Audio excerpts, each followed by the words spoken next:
You ask Tiger to solve. This deals with linear equations with one unknown. The final result is x equals 7. Let's solve it step by step.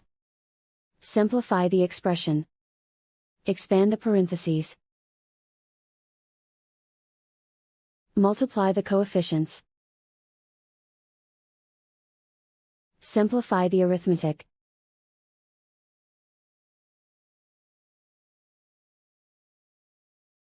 Group all x terms on the left side of the equation. Subtract 2x from both sides. Group like terms. Simplify the arithmetic.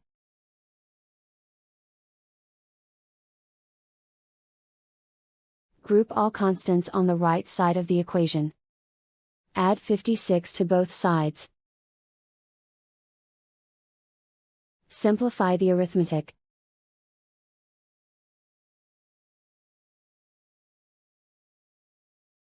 Isolate the x. Divide both sides by 8.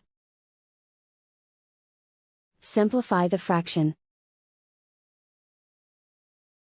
Find the greatest common factor of the numerator and denominator.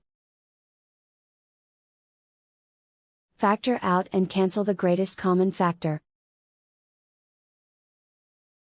And so the final result is x equals 7.